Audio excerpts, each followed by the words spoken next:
Now let me remove this cap. So welcome. We're gonna start with this story here from our newsroom, our organic story here about residents of Ifako-Ijaiye local government area that want more protection from the Lagos State Police Command. They said that they are currently witnessing daily robberies, and the spate of insecurity there is so high and very frightening. They are calling on the commander of Rapid Response Squad, Ifako-Ijaiye, and Hakeem Odumosu, who is the commissioner of police himself, to come to their aid. They're saying that last week alone, about 3 people were stabbed to death in that area. The residents of Fagba Junction, Daddy Savage Street, Jonathan Coca Road, Railway Crossing, Pipeline Road, and environs in Ifako-Ijaiye. They are truly and indeed living in fear in Lagos, Jimi. Yeah, thank you. We're leading with this, and it's not in the papers, but it's on our own news, whatever, because of the importance.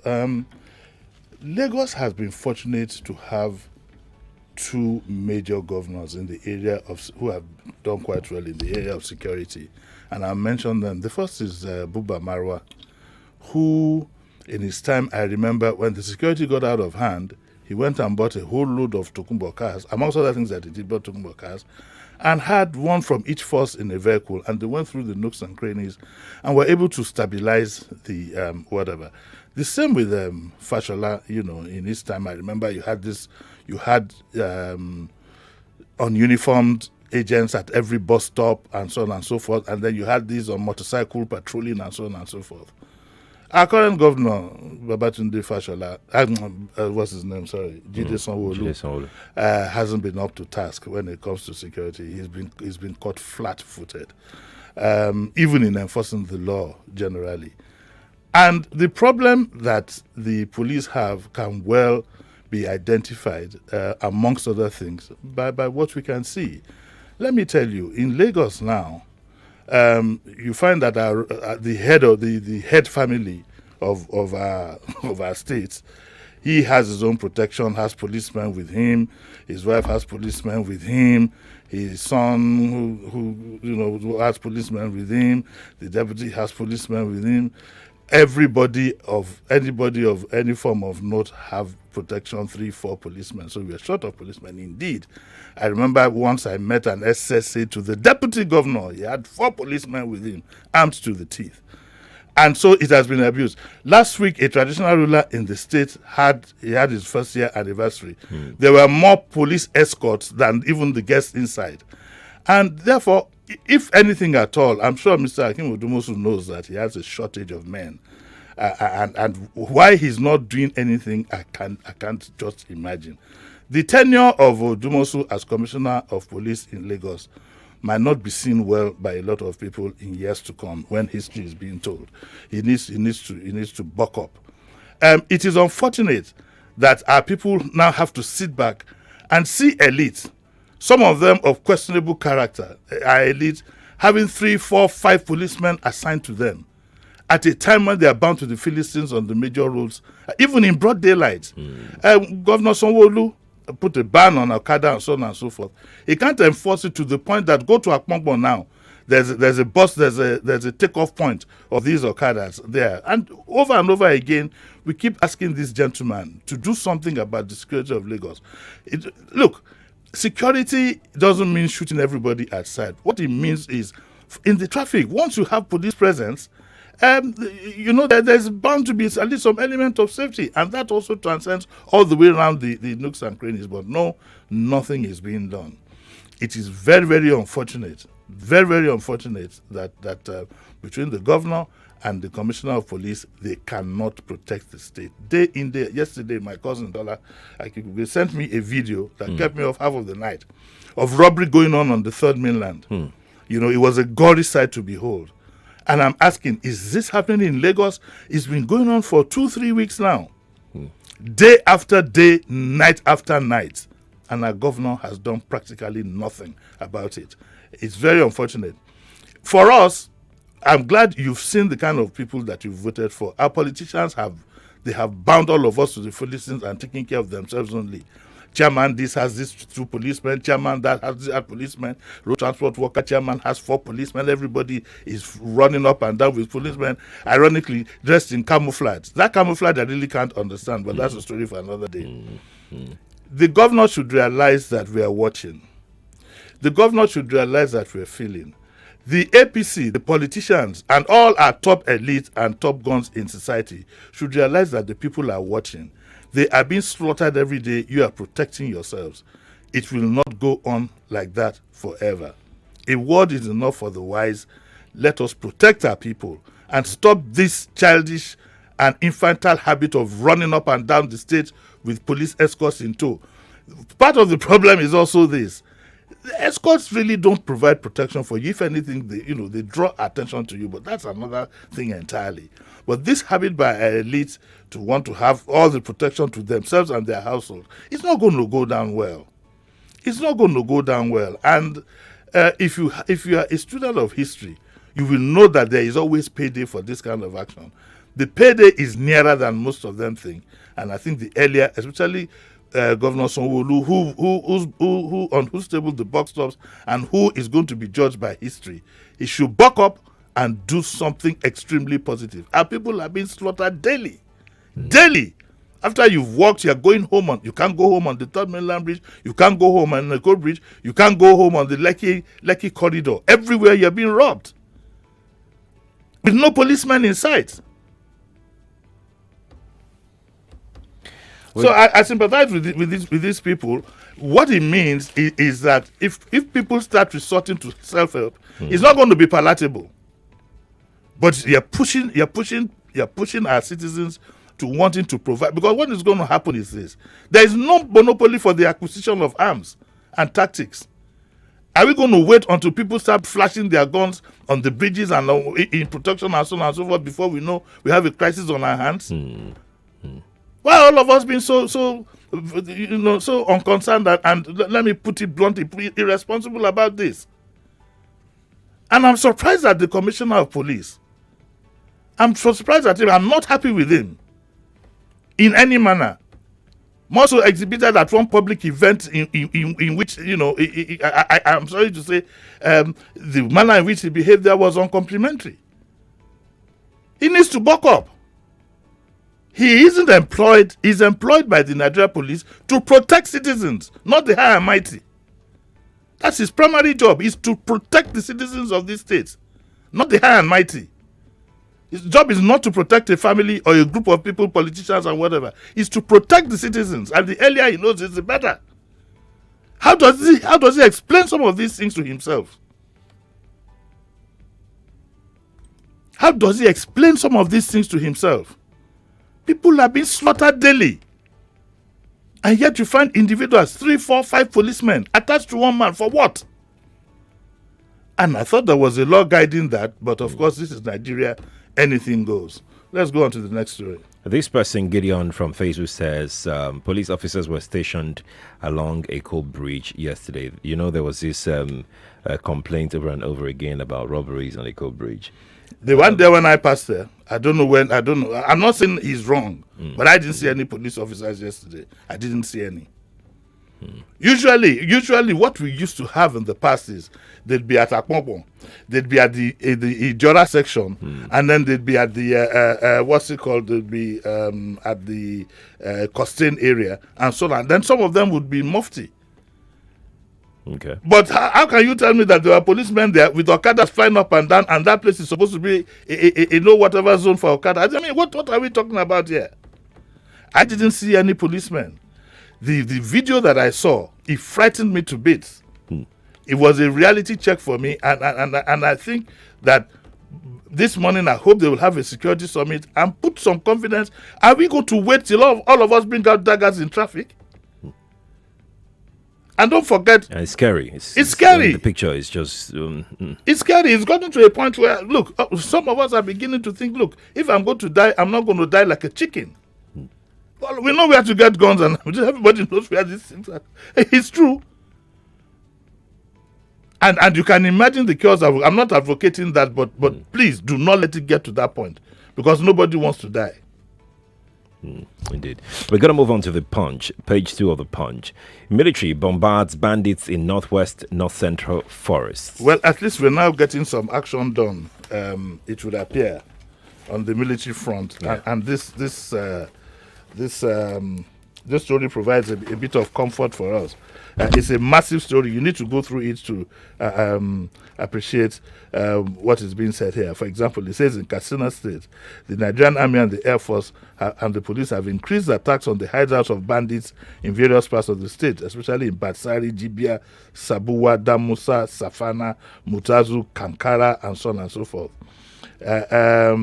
It says a top security source in the state said, we now carry out operations on identified bandit hideouts in the state virtually on a daily basis.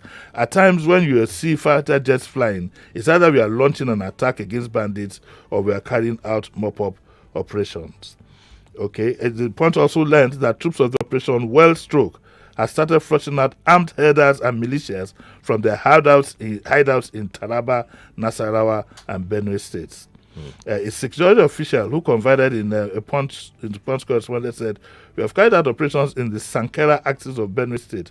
That is the reason the farmers can return to their homes and begin their farming activities. In Sokoto, the police have intensified patrols of villages that are prone to bandits attacks.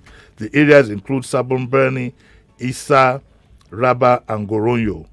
But it says, unlike in Katsina, military has yet to begin operations aimed at flushing. So it's a full story. There's another one. The Miyetsiala are complaining that the NAF bombs have killed 500 cows and that 200 of their cows were missing. Metiela acting chairman Dabo says 500 cows were killed during the military operation in the Kuduku community of the Kian local government and so on and so forth. And it says the fighter jets were deployed in Fulani settlements through bombs, causing the death of the cows, and so on and so forth. So you pick up the point. Well, we seem to be getting some action, but the media has a job here to authenticate this information. Right. How they go about it, consult the military officers, the military authorities let them take you to these places so that you can authenticate these reports. Because we also know information is key at a time like this, and the least we can have is every report that we get in this area, the least we can ask for is for it to be authenticated. So the media has a job to do. But if you want to read what progress is going on, read the Punch. Is on page 2, and the headline is Military Bombards Bandits in Northwest and North Central Forests. We're moving into the Vanguard page 5 right now. Rise in prices sends 7 million more Nigerians into poverty. This is according to the World Bank. It has writers here. Prices increasing rapidly.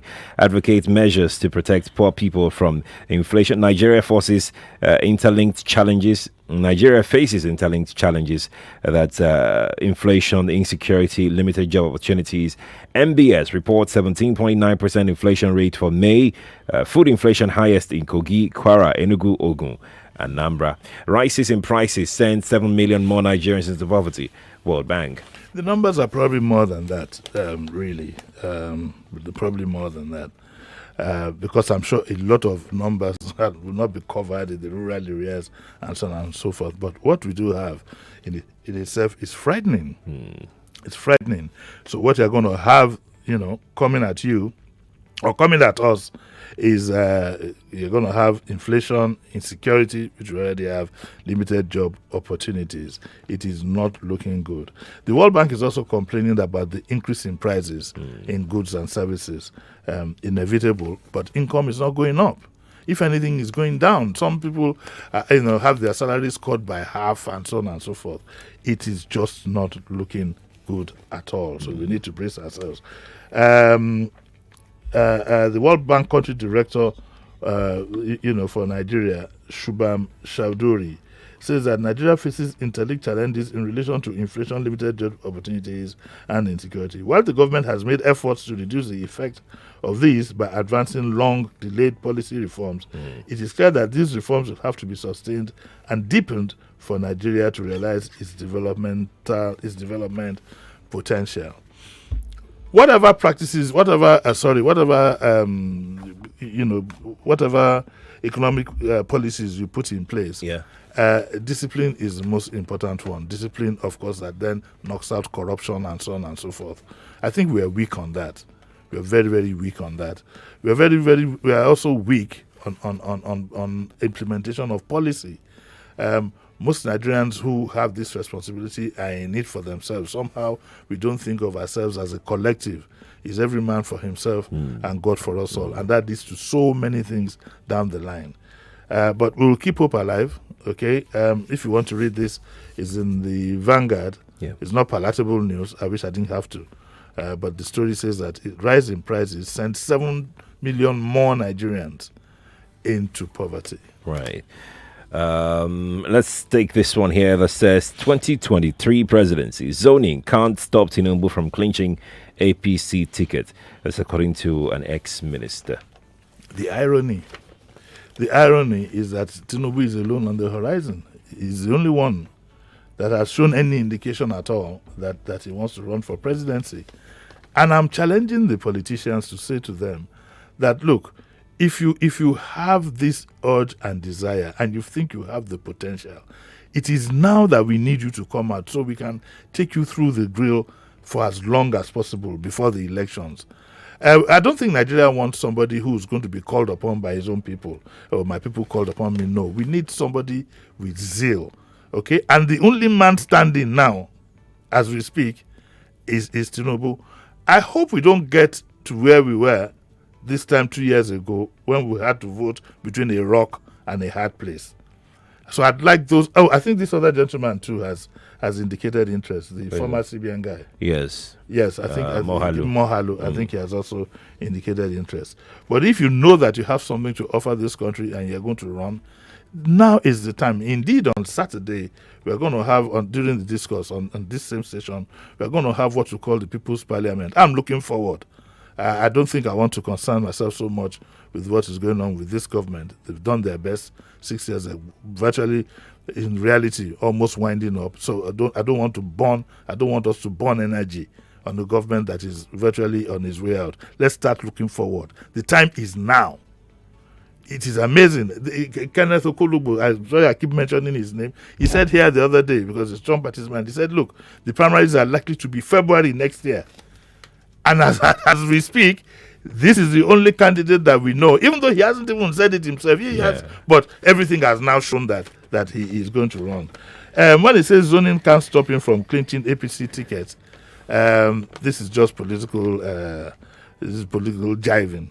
At that point, the party will take a decision. That's right. on who does what. Mm-hmm. And it is very, very significant. What the president said is very, very significant when he said he wants the party to be as democratic as possible. They don't want somebody sitting in Lagos. He didn't say sitting anywhere else. He said in Lagos, even though he denied later sitting in Lagos.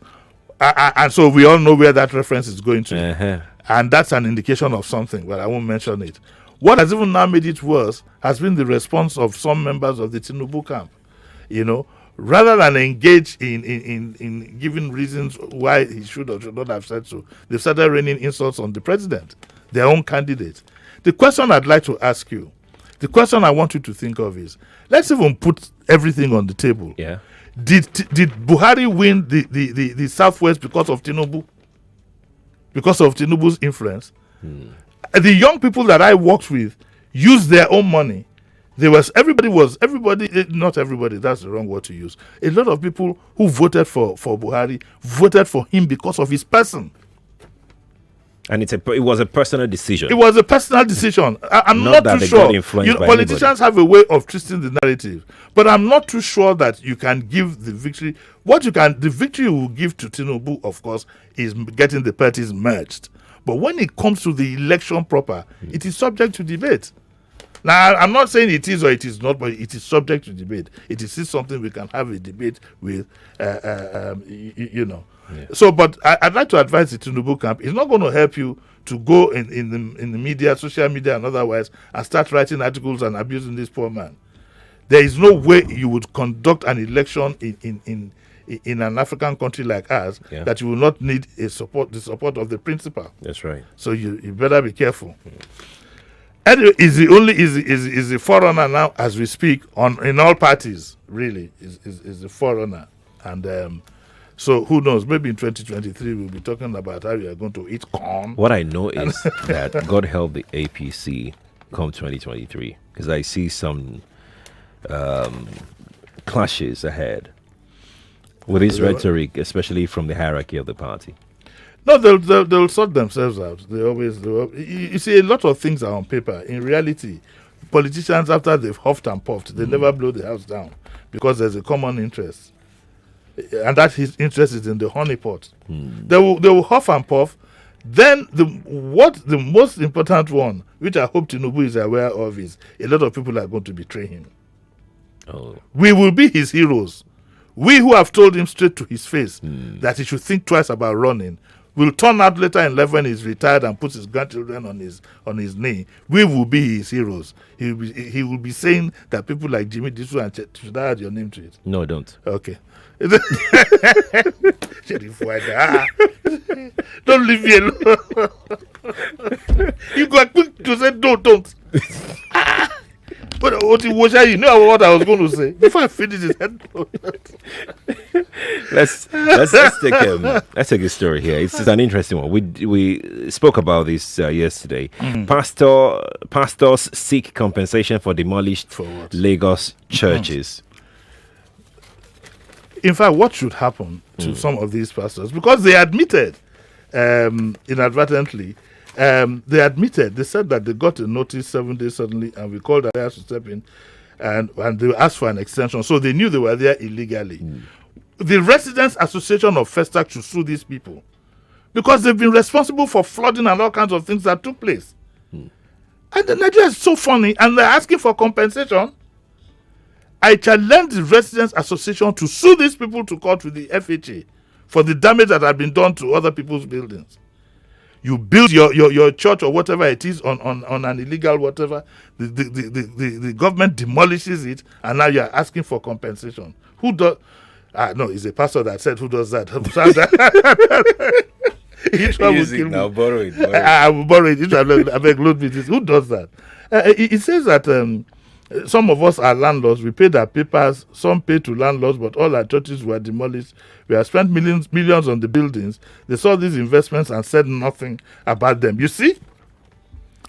That's why government should be quick to act. Yeah. He said they saw, so they knew what they were doing, but the government saw them, so it was a ping pong game. They were watching each other, I said, and they did nothing. They chose to ignore our pleas as if we were animals and came on Sunday to demolish the churches. Pastor, don't go to the newspapers, go to the courts if you think you have a case. Exactly. Take your case. Go to an honest lawyer who will tell you the truth. Go to court. Go to court if you think that. But I think it's time that we cleanse our city. Lagos State has to take a cue from this. Yeah. If you turn your eyes the other way when there are infractions to your environment, when you want to enforce, you're going to be looking like a wicked government. You see how these people are twisting the narrative? You know why? Because, I was listening to one of our shows. I think it was on Joyce's show or Sandra, I'm not sure, that a caller called in and said that, well, it was Sandra's show. A caller called in and said that it wasn't the pastor's fault, that it was the government who saw these things when they were trying to do these things and nobody stopped them. The government, sat back and watched them build these churches and everything. And in my mind, I was like, so does that take away the senses of these people from knowing the right thing from the wrong thing? No, you see, one of the problems I have, and I'm sorry to say this, I say this with a bit of an apology, is the thinking out there sometimes. And how we rationalize crime. We rationalize. Like I don't know how we do it. We just find ways to rationalize bad things. The land on which you built this whatever, it is illegal in the first place. And now you're calling for compensation about some of them based on marble. Who does that? You're using the wording. I'm using the wording.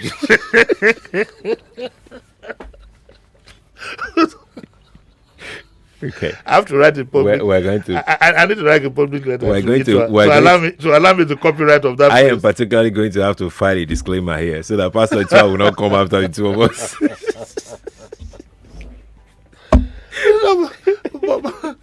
You see, we are so used to breaking the law. We are so used to it. It's simple laws won't stop at traffic light. Like elite. If it wasn't that there's something wrong upstairs, who in his normal senses, after having registered this vehicle, will cover the number? Who does that? Registered it, so no. Why would you want to drive and cast attention on yourself? Who does that? And they will give you reasons, so they will rationalize it. Yes, they rationalize it. This criticism of all the citizens having police, so whatever, and somebody will come up and say, don't you know under one section this and that, some protection, whatever. And so everybody who can throw some money around has police protection. I'm going to call again on Mr. Odumosu. There is something called history. There is and also Mr. Sanwo-Olu, there is something called history. Do not let it be said that, look, right now I made a reference to when Marwa was governor. Yeah. Okay? There is something called history. The way the security architecture we have now as we speak, we've thrown all the money at it, is skewed towards just the elite. The common man has been bound to the Philistines. We have to go, Jimmy. We're out of time. Completely out of time. Who does that? We cannot out of time now. I need to rationalize. Okay, my own wristwatch says. Okay, let's be going. Thank you so much for coming. Okay, come on, let's be going. I'm Sheriff Quadry. He's Jimmy. Jimmy is back at 9 for Daily. Dear Bumi. Yes. Many thanks to MTN. Come on, to you. You've waited so long, and now the doors are wide open for you to join MTN, the yellow family that's got the coverage and reliable data network in Nigeria. Just walk into select MTN stores. 99.3 Nigeria Info. We are more than just radio. Subscribe to our YouTube channel at Nigeria Info FM. Check us out on Facebook at Nigeria Info 99.3. Follow us on Twitter at Nigeria Info FM and on Instagram at Nigeria Info FM Lagos for live updates as it happens. 99.3 Nigeria Info.